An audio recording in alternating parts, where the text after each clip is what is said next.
Welcome back to Star Citizen News in 07 minutes or less.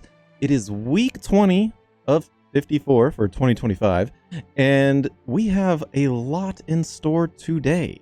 So much that I doubt we're going to make it, especially with this extended intro. Fast forward with the chapters below, if you would like. So, just a quick overview. We have 4.1.1 was released. Invictus has begun. There is a ship sale and limited quantity ships are available. And there's been some great YouTube videos lately. So yeah, now we're gonna get into the meat of it. So start the timer. Alrighty. So first off, we have the 4.1.1 patch notes. Okay, so this patch is focusing highly on things like mining, the new mission updates. There's a whole bunch of ship battle missions, the collector, align, and mine editions, and then of course quality of life and bug fixing. So likely there's a lot of money to be made with mining in these new missions, so keep an eye out for that.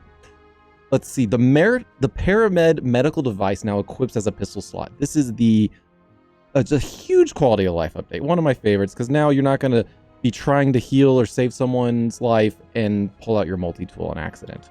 There's new hair. You know, we all love new hair, so have fun with that.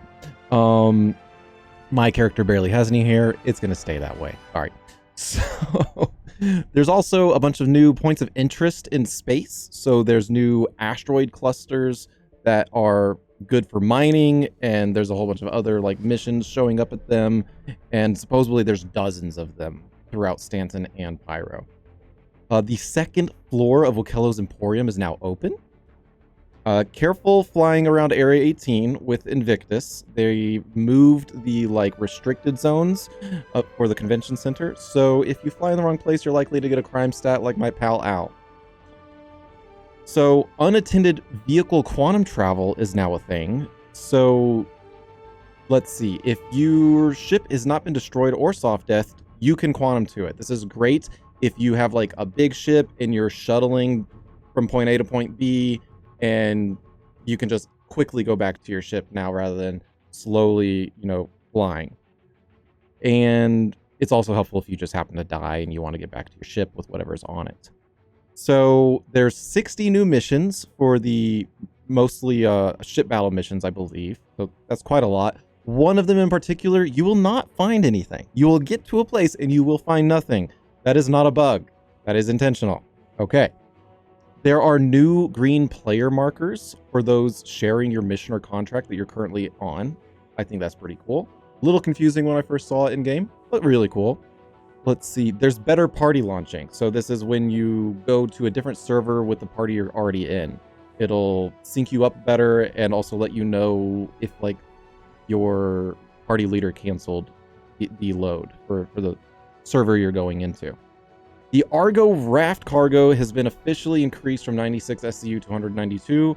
That is huge. We actually finally have a mid-tier cargo ship. Capital ships in general, they have updated the flight models. They now feel heavier. They're slower to move. So a lot of people might not like that, but it's probably necessary. Many ship turrets also will now have increased ammo. Okay, so a few, in addition to that, a few vehicle weapons are now testing recoil and audio changes. So the CF337 Panther repeaters, the X2, so 7 cannons, size 4, and the RSI Polaris's cannon. Also, there have been some updates for FPS weapons. So the new Volt submachine gun, the Quartz SMG, has been released. It is an energy beam weapon. It has the highest DPS of any of the FPS weapons in game, but it can overheat. So you can buy this from the Hathor outposts and the Hathor space stations. There was a big nerf on the Karna rifle from what I could tell. So that's unfortunate for people that love that weapon. I liked it a lot, but we'll see how it does. So what else? We had the Ripper SMG was buffed, and the Gallant rifle was buffed. Okay, and then overall, there were 200 bug fixes. That's kind of insane. And 61 of them were from the issue council alone. So those are things that players reported.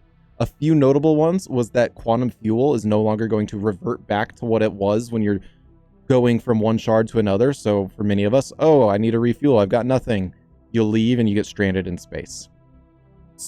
That was horrible. It's gone. There's okay, this one's probably the biggest update, honestly. Better quick interaction for looting. So basically when you're looking at the ground at a million bodies and not being able to like find the interaction button to actually loot, that shouldn't be a thing anymore. Okay, and actually I have a few little things to show you here where, so this is just a few like tiny updates that they're trying to show off in the Spectrum post. And then let's see here. Here's Wakello's second floor that has been unlocked. And this is showing off how quickly the little interaction menu is moving from place to place. So I wish they would have shown it with bodies on the ground, maybe in Grimhex. That would have been great. But this is good enough. Anyways, cargo grids should no longer get locked due to auto storage. That was huge. I lost like millions of AUEC worth of cargo to that bug. And also, this one's great. Bartenders should no longer steal your drinks and drink them themselves. Okay? Those pesky NPCs. I don't know what was going on with them.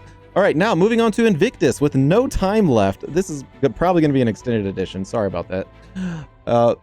The game is currently free to play, so get your friends in. The Idris tour is available, and I believe it is a full Idris tour now, rather than what we are used to of, you know, having restricted sections. So that's going to be exciting. There are UEE training exercise missions. Now, these aren't tutorials. They are just to make you feel like you're in the UEE, really, or getting a taste of what their life is like. What rewards do they unlock? I don't know. I ran out of time to research it, so let's find out ourselves. There is no UEE fleet this year, so there used to be a fleet that would be going around from space station to space station, exemplifying their like power. I think they're just busy with the Frontier Fighters right now, who recently stole, you know, an Idris again. No, they stole a Polaris again, I think. Anyways, so let's see. All of the ships on the floor are rentable for free at the terminals that you find at the top of the big stairs into the con. And this one's a little annoying. I don't like this. War bonds last only 24 hours this year. So that means it's going to be much more difficult to do a cross-chassis upgrade CCU chain. Let's get rid of let's just start the timer over. Why not? So anyways, yeah, so I don't like that change. Now it gives, I mean, I really don't like short 24-hour things. It's hard enough with Invictus having like 2-day long things. You know, if you're traveling for work or something else, like it's just hard to hit it. I really wish games would do 2-week long stints of stuff, but what can you do? So, no Defense Con this year. What is Defense Con? Well, that used to be Drake's Con at the end of Invictus, because Invictus was, they weren't invited. Somehow they're included now, but apparently they're overstaying their welcome. Who knows what's going on there. Also, there's a scavenger hunt of sorts going on. So there's a new in-game currency that I believe it's physicalized, and I believe that's what you can find just scattered about throughout the con and maybe Area 18 in general. I haven't found one, but worth keeping an eye out for. Okay, now we get to the limited quantity ships, which, all right, on the screen here now we have a few more Invictus things, but this is just going to show you like what ships are available each day as I'm talking about this. But in limited quantity ships, day 1 is already done. It was the Idris P and the Javelin. Day 3, so May 17th, you're going to have the Connie Phoenix available for purchase or maybe upgrade. And then day 11, you will have the Drake Kraken and the Kraken Privateer. And each of these days, they will, and that's on May 25th. On each of these days, there will be 3 waves of sales. One at 12 a.m. EST, one at 8 p.m. EST, and one at 4 a.m. EST. And that wave 1 is noon EST. I can never remember if AM or PM is noon. Anyways, so moving on, Star Citizen released a whole bunch of really cool videos in the past few weeks. So this one here, actually, Star Citizen Prevents Invictus. Oh man, you gotta watch that. That is some cinematography right there. I cannot believe my eyes. I want to know how they did that, because it is some really cool, like 3D graphics stuff happening. Let's see what else. There's a new vehicle that they talk about right here, the Greycat MTC. So this is I was going to talk about this later, but let's scroll down a little bit. It's a 2-player ship or vehicle. The second player can control the turret with 2 size 1 weapons. If you're solo, the driver controls the turret. There are 2 suit lockers, and there is space for 4 1/8 SCU storage boxes in the back, and they do a cool little way of storing themselves. There is also better handling than the Ursa, supposedly, especially for Daymar, rough terrain, and it is smaller than an Ursa, but might be taller than an Ursa because it might not fit in the Connie Phoenix. Little confusing there, not sure what they're trying to get at. But the door is really cool, and I call it a really cool gress door because the word ingress and the word egress are stupid words. They should be one word that means in and out. That's what I thought it was, but instead it's 2 words that sound almost exactly the same. Why do we do this to ourselves? Anyways, rewind. Okay, so next up we have light blades. Now, there's a lot of controversy on this, across the verse about this, but what are flight blades? Okay, so they are components for your ship's computer. They will modify 2 things currently. One is speed and one is maneuverability. So speed is going to be called top speed balanced, a TSB. Maneuverability is precision handling balanced, a PHB, right? So maneuverability is just ship handling, and speed is a straight line top speed. So you can increase one, but you will decrease the other. And there are only a few compatible ships right now. The Gladius, the Avenger, the Redeemer, the Scorpius, the Argo MPUV, the Arrow, the Pisces, and the Hammerhead.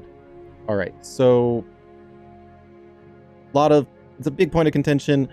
People think it's pay to win. They say that about like literally everything coming out in this game. Guess what?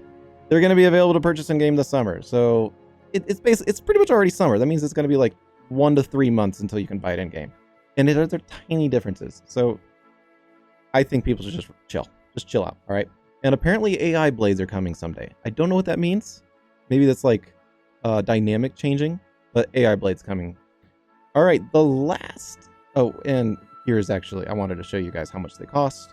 So you can get kits and war bonds to buy them directly right now for each of these ships. Now, what else do they have? Weapon kits. That's something interesting. You can now like replace a turret with like a missile turret, for instance. Or if we scroll down a little bit further, you can replace your missile racks with bomb racks. Now that is really cool and going to be very interesting. So mini ships can now do this, and I'll just run them off for you real quick. You got the Avenger Titan, the Gladius, the Arrow, the Hornet Mach 1 and 2, the Bonu Defender, the MSR, the Buccaneer, the Talon, the Freelancer, the Reliant, and the Mantis. All of those can now equip these new weapon kits, or not weapon kits, bomb racks. The weapon kits are actually only for a few. So yeah, well, here this has been a double feature of Star Citizen news in 07 minutes or less, because it's been 2:07 and it's been 14 minutes, which is just terrible. But to make up for it, here's a look at the new Greycat, right? I don't know, guys. If you have liked this, if you've enjoyed what you've rewind. If you have enjoyed the show, please like, subscribe. Let me do it now. Wow. Let me know down in the comments below any suggestions, any feedback, whatever. If you like the rambling, if you don't like the rambling and you want it to be a little bit more, fine-tuned, just let me know and I can make changes. All right. Yeah. So I have been Boardaman, and thanks for watching. See you.